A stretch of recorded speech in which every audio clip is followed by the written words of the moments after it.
Assalamu alaikum wa rahmatullahi wa barakatuh. Hello everybody, how are you? Hope are you all well? In this video we are going to discuss the ear. I am Dr. Dua Karim Metwalli, lecturer of histology.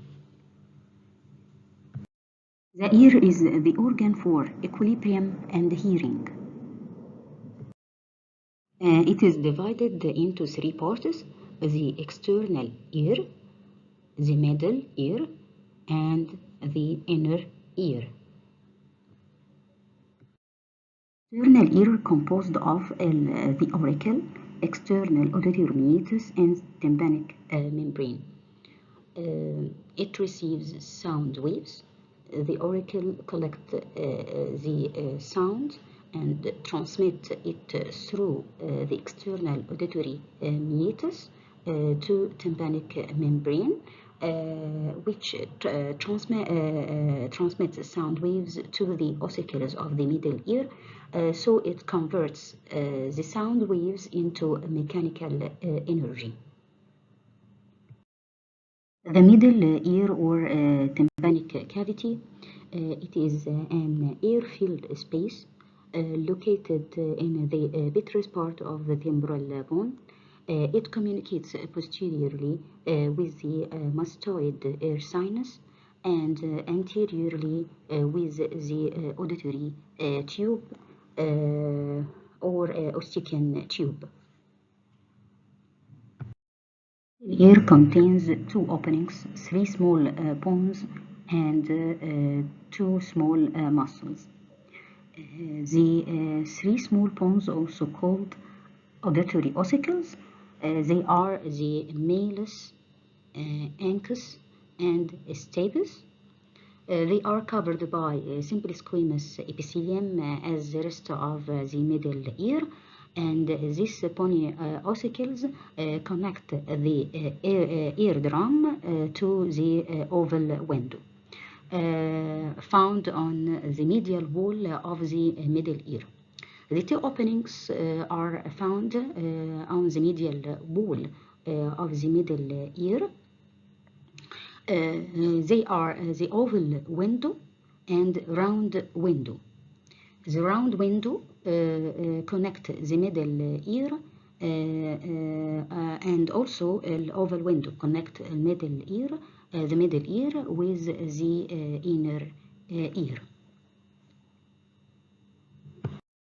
The auditory ossicles articulate with each other by synovial joints. Here articulates with each other.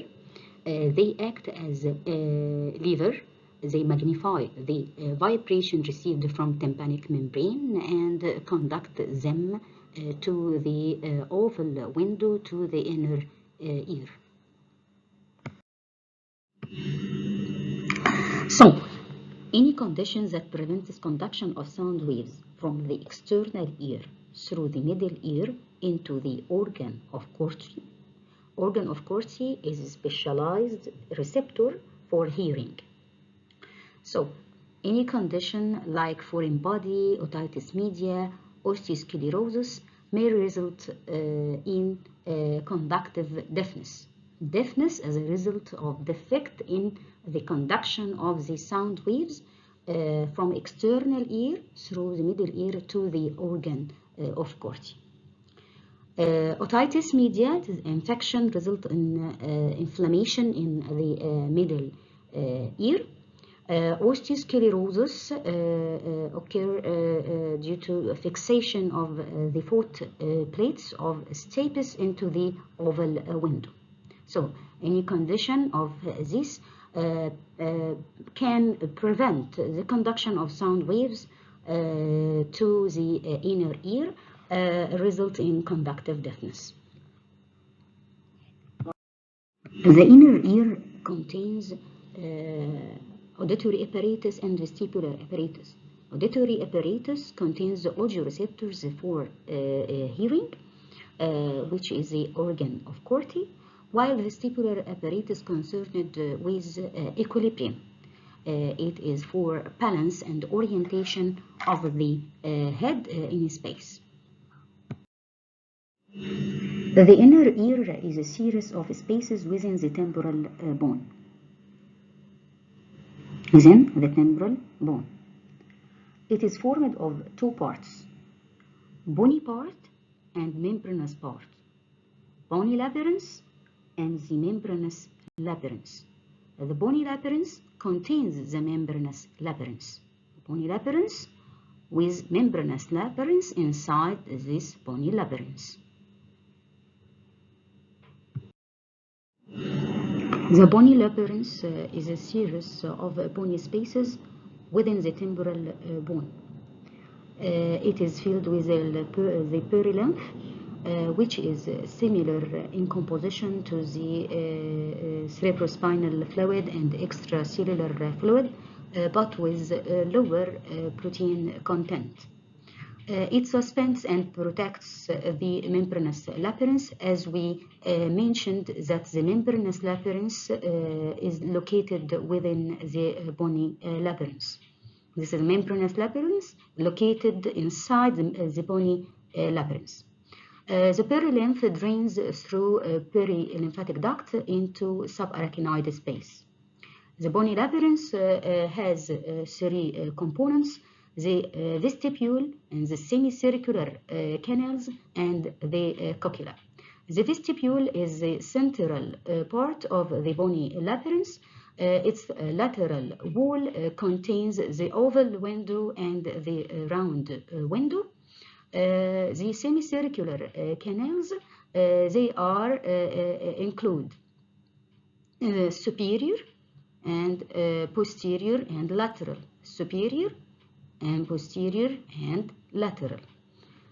The cochlea, it is a hollow bony spiral tube. As we see in the picture, it is a hollow bony spiral tube. The membranous labyrinth is found inside the bony labyrinth. They are ducts suspended in the bony labyrinth. The membranous labyrinth is filled with endolymph and surrounded by the perilymph, which fills the bony labyrinth. The endolymph is similar to the intracellular fluid in composition, with low sodium content, but with high potassium content. It drains through an endolymphatic duct into the venous sinuses of the dura mater. The membranous labyrinth contains special sensory areas containing neuroepithelium. They are the receptors for these parts. The membranous labyrinth has three components, like the bony labyrinth. They are utricle and saccule within the vestibule, semicircular ductus within the semicircular canals, cochlear duct within the cochlea. This is the bony labyrinth and this is the membranous labyrinth, which lie inside the bony labyrinth. The utricle and saccule within the vestibule, the semicircular ducts, superior and posterior lateral, within the semicircular canals, the cochlear duct within the cochlea. The sensory area for each part can be seen here with the yellow color. Macula of utricle and macula of the saccule,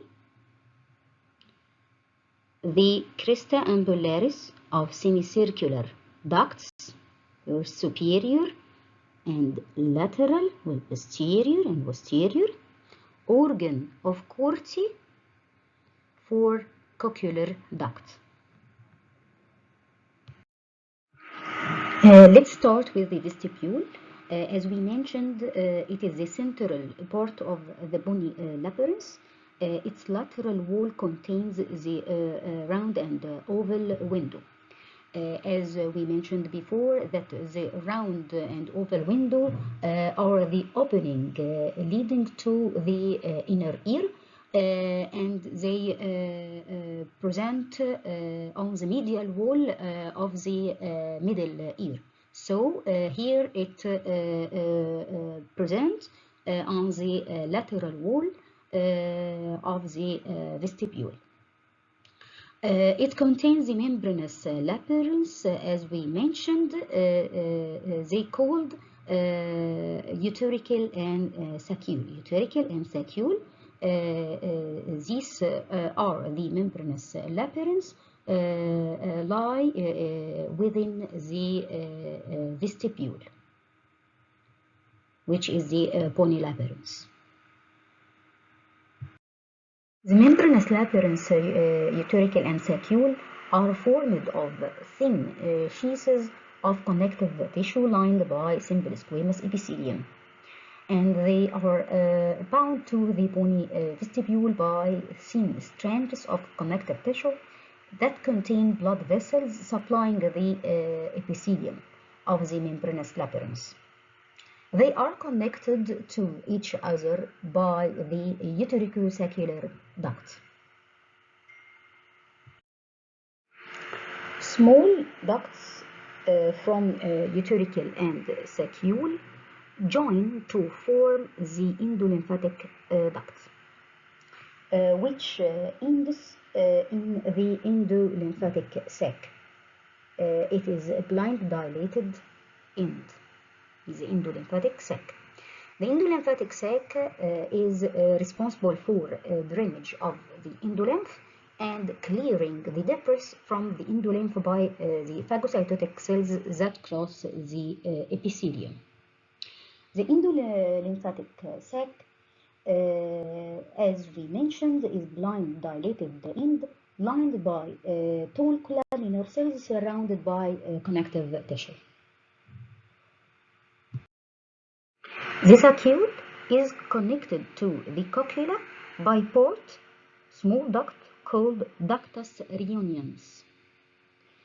The receptor areas of utricle and saccule are called the macula, responsible for sensing orientation of the head in relation to static position and linear acceleration. They lie in a plane perpendicular on each other. Macula of saccule is responsible for detecting linear vertical acceleration, while macula of utricle is responsible for detecting linear horizontal acceleration.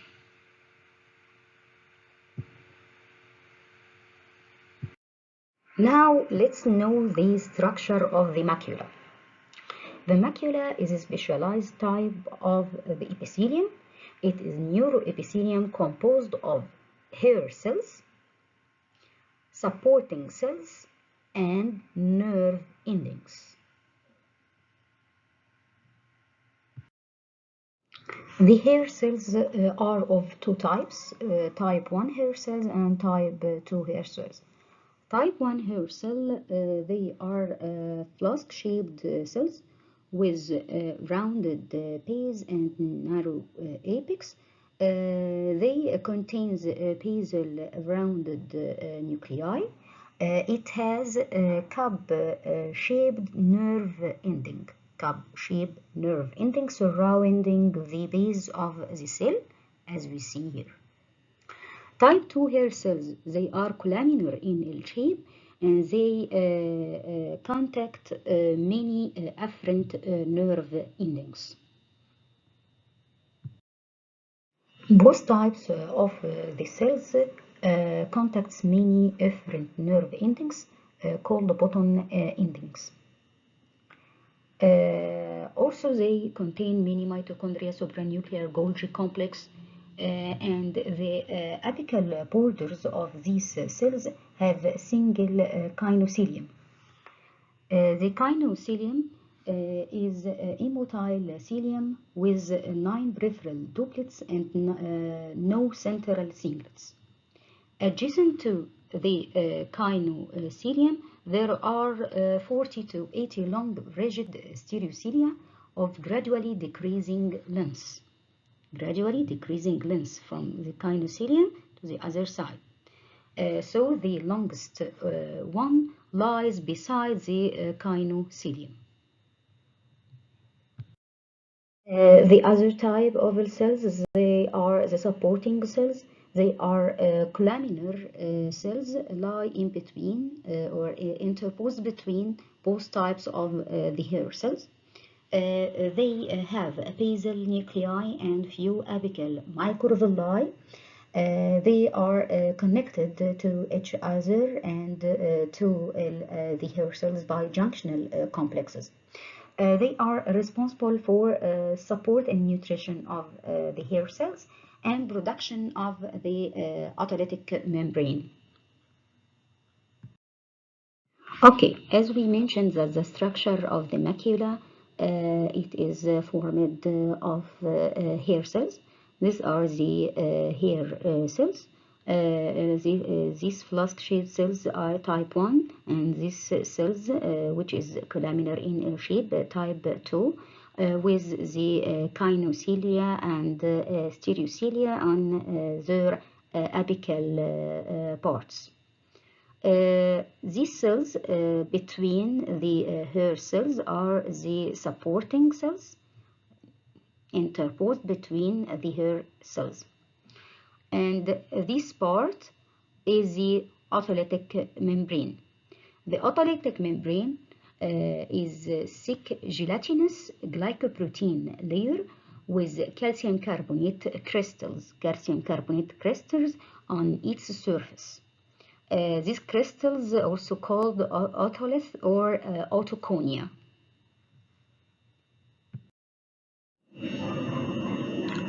We mentioned before that the membranous labyrinth is filled with endolymph and contains the sensory organs or area for hearing and equilibrium.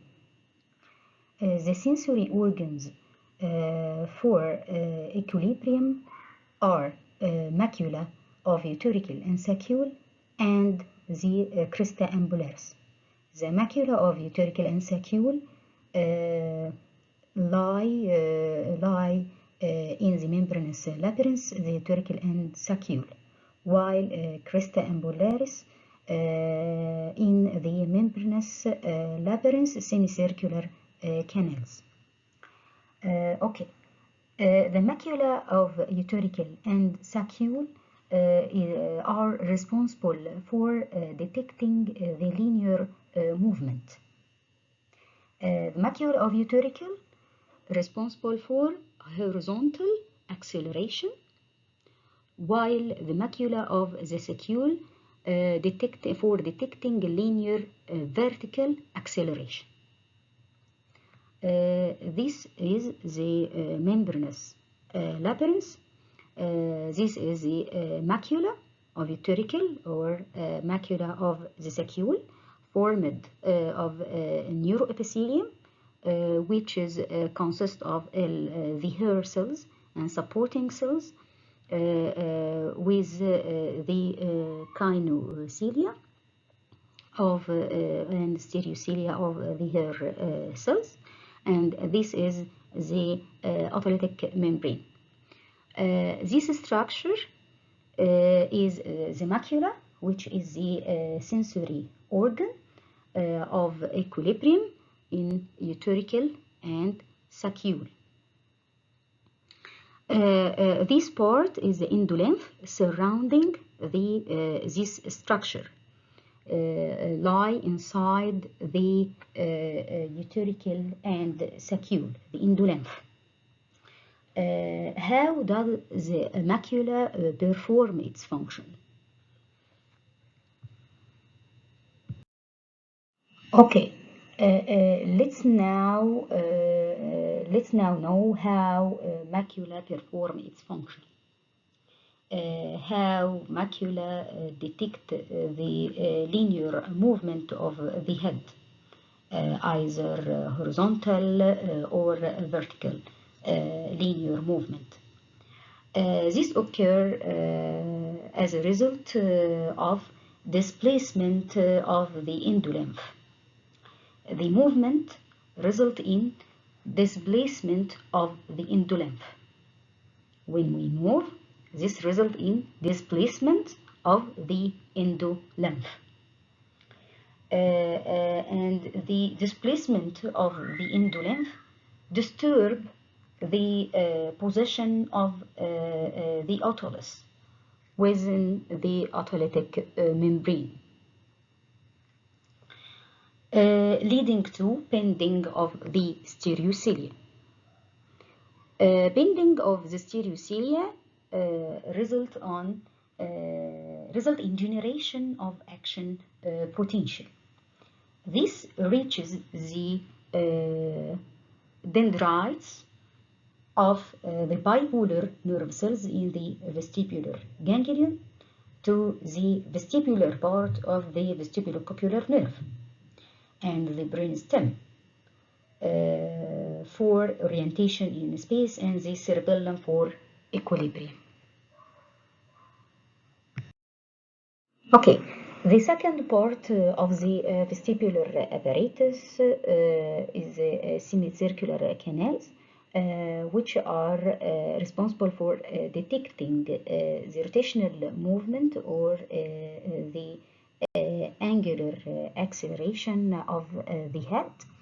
The semicircular canals, they are three long semicircular canals, superior and the posterior and the lateral. They arise and return to the vestibule, arise from the vestibule and return to the vestibule. Two of them share one opening, so there are 5 orifices, not 6. As we see here, the superior semicircular canal start here and ends here in the vestibule, but with the same orifice with the posterior semicircular canal here. So this is 1 and 2, 3, 4, and 5. The semicircular canals are oriented at right angle to each other. Each one is expanded at one end and called ampulla. The membranous labyrinths of the semicircular canals are called semicircular ducts containing the endolymph. The receptor areas or the sensory organs are located in the ampulla of the semicircular ducts. They lie perpendicular to its long axis. They are called crista ampullaris. As we mentioned before, that sensory areas or the sensory organs appear in yellow color in this picture. These areas are the crista ampullaris for the semicircular ducts. As we see here, it lies perpendicular on its long axis. This part and this the duct, this part and this the duct, this part and this the duct for the superior and posterior and the lateral. What is the structure of the crista ampullaris? Crista ampullaris is similar in structure to the macula, except that the glycoprotein layer is called the copula, which is conical in shape, as we see here, with no otolith or otoconia inside. The copula extends across the ampulla establishing contact with the opposite wall, with its opposite wall. The crista ampullaris is the sensory organ for equilibrium in the membranous labyrinth semicircular canals. They are similar in structure to the macula. The crista ampullaris is formed of neuroepithelium with hair cells and supporting cells and nerve endings, similar in structure to the macula. But the glycoprotein layer is called the copula, conical in shape with no otoliths or otoconia. And the copula extends across the ampulla, establishing contact with its opposite wall. The crista ampullaris, as we mentioned, is responsible for detection of angular acceleration or movement of the head. Now let's know how crista ampullaris perform its function in detecting the rotational movement of the head or detect angular acceleration. Rotation of the head causes movement of the endo-lymph within the semicircular ducts. This results in disturbing the orientation of the copula. This results in distortion of the stereocilia of the hair cells. Stereocilia of the hair cells and transduction of this mechanical stimulus to electrical impulse. The impulse travels to branches of the vestibular part of the vestibulocochlear nerve to the brainstem and the cerebellum. This leads to activation of a specific muscle responsible for balancing the posture.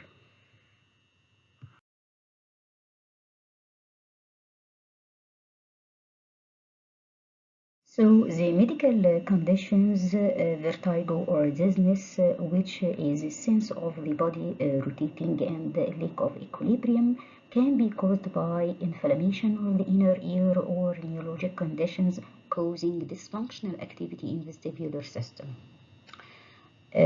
Motion sickness or seasickness is a result of repetitive changes in linear acceleration, and directional changes causes overstimulation of the macula of the utricle. Okay, now let's discuss the auditory apparatus, which is concerned with hearing. With its bony labyrinth, the cochlea, membranous labyrinth, the cochlear duct, and the sensory organ, which is the organ of Corti.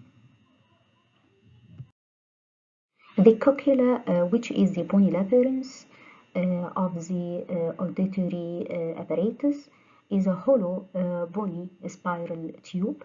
It turns upon itself like snail shell 2.5 times around a central bony column called the modulus. This is the modulus, and this is the cochlea, turns upon itself 2.5 times. 1, 2.5. 1, 2.5.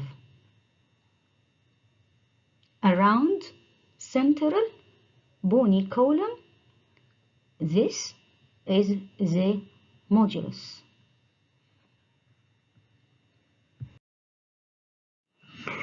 From the modulus, shelf extend laterally, called osseous spiral lamina, through which traverse blood vessels, spiral ganglion, and the cochlear part of the vestibulocochlear nerve. The cochlea encloses the cochlear duct, which is the membranous labyrinth. This is the cochlear duct inside the cochlea. This is the membranous labyrinth cochlear duct, surrounded by the perilymph, and it encloses the endolymph. This is the cochlear duct inside the cochlea, containing the endolymph and surrounded by the perilymph. The cochlear duct called scala media. In the cut section, it appears wedge-shaped, housed in the bony cochlea, filled with the endolymph and surrounded by the perilymph on two sides. This is cochlear duct with endolymph surrounded by the perilymph on the two sides. The cochlear duct or the scala media separated from the perilymph by two membranes, the vestibular membrane and the basilar membrane. The vestibular membrane forms the roof of the cochlear duct, while the basilar membrane forms the floor of the cochlear duct. Here, the vestibular membrane form the roof, while the basilar membrane form the floor of the scala media or the cochlear duct.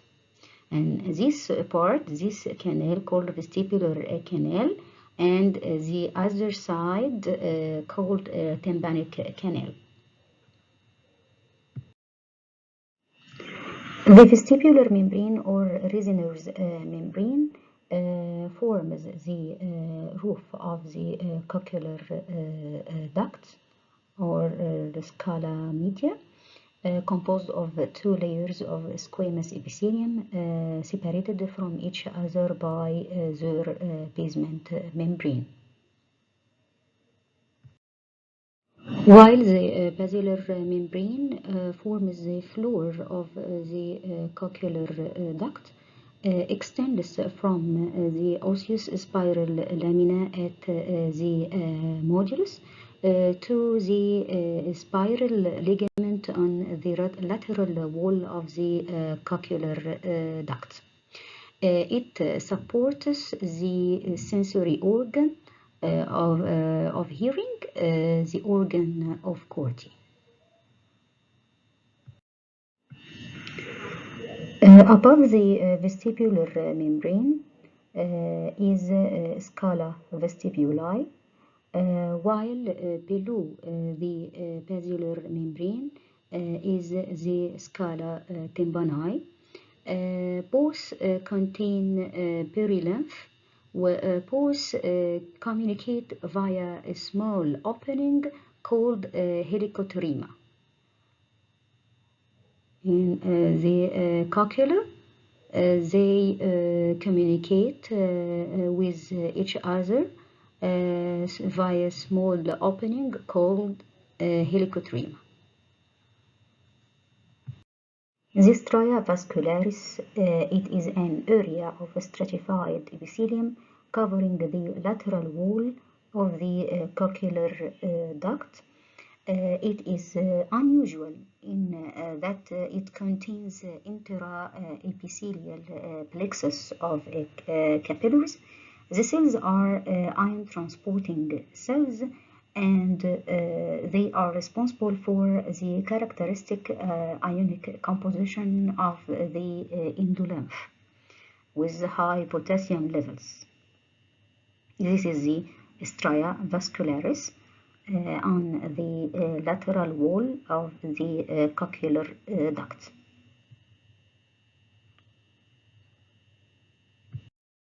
Okay, let's now discuss the organ of Corti, which is the specialized receptor organ for hearing. It lies on the basilar membrane. This is the organ of Corti, and this is the basilar membrane. Lies on the basilar membrane on the cochlear duct side, composed of hair cells and several supporting cells. The hair cells of the organ of Corti are of two types, inner and outer hair cells.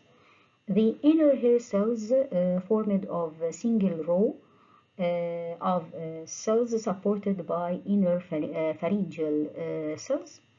They are short, flask-shaped cells with linear short stereocilia on their apical surface, while the outer hair cells formed of 3 to 5 rows and they are supported by outer pharyngeal cells. They are long columnar cells and their apical surfaces contain a V-shaped bundle of stereocilia. Both the inner and outer hair cells have afferent and efferent nerve endings, but the inner hair cells are more heavily innervated. This is the organ of Corti, showing the hair cells, the inner and the outer hair cells.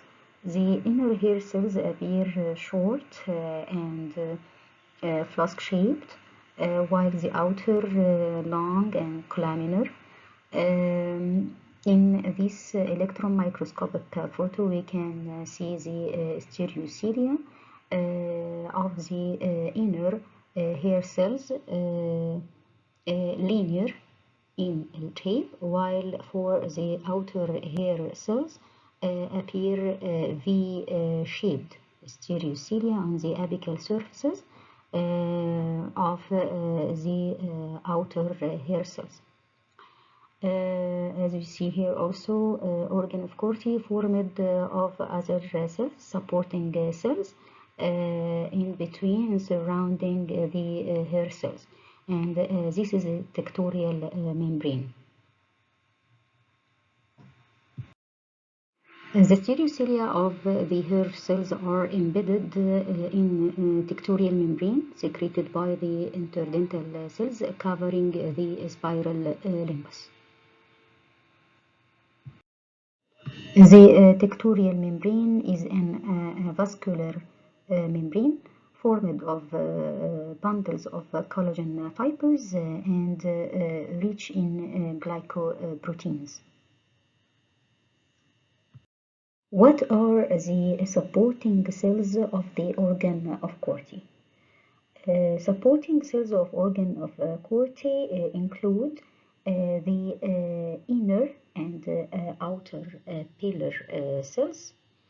They are tall columnar cells with wide bases and narrow apical ends resting on the basilar membrane.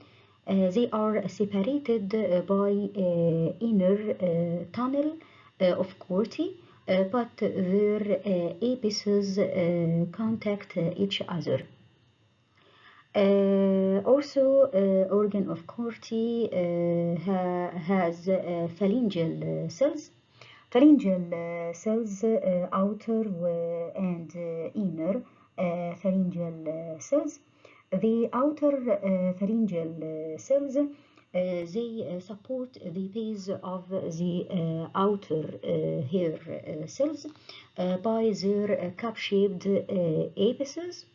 Cup-shaped apices with a small pharyngeal process extending to the free surface. This is the process extends to free surface. The inner phalangeal cells support and surround the inner hair cells completely support and surround the inner hair cells. Also, there are other cells, the border cells. The border cells demarcate the inner border of organ of Corti. Border cells demarcate the medial or the inner border of the organ of Corti. And cells of Hensen cells demarcate the outer border of the organ of Corti.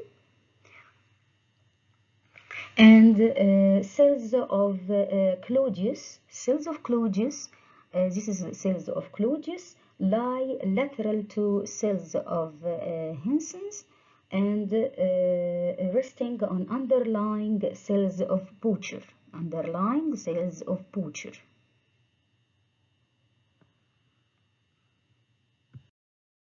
Okay, the supporting cells again, the inner and outer palar cells. They are tall columnar cells with wide bases and narrow apices or apical ends. They are shaped like elongated eye, letter I, resting on the basilar membrane. They are separated by inner tunnel of Corti, but their apices contact each other. The pharyngeal cells, they are tall columnar cells resting on the basilar membrane, supporting and surrounding the basolateral parts of the hair cells. The pharyngeal cells are of two types, inner and outer pharyngeal cells. This is the inner, and these cells are the outer. Their apical ends are joined to those of hair cells by tight zonula occludens.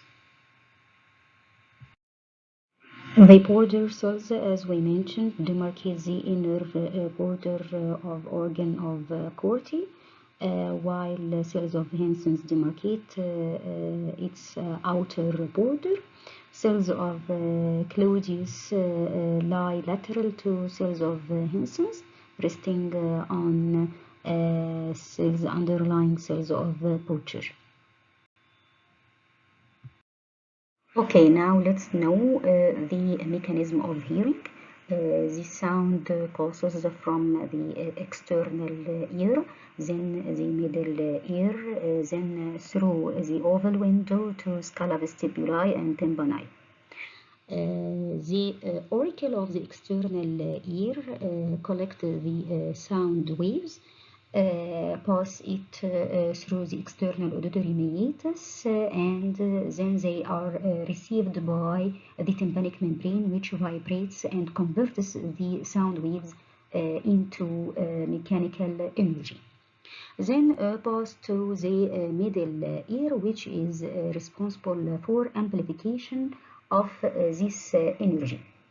Vibration tympanic membrane results in vibration of the malleus, incus, and stapes, and it also leads to movement of the membrane of the oval window.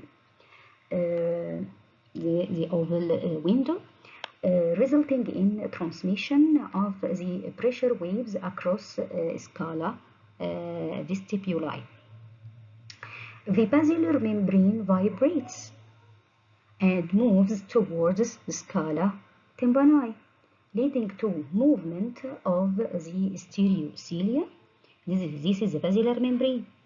Movement of the basilar membrane leading to movement of the stereocilia of hair cells that are embedded in the tectorial membrane. Deflection of the stereocilia towards the tectorial membrane results in depolarization and generation of action potential in the bipolar neurons of the spiral ganglion. At the same time, the membrane covering the round window bulges to relieve the pressure.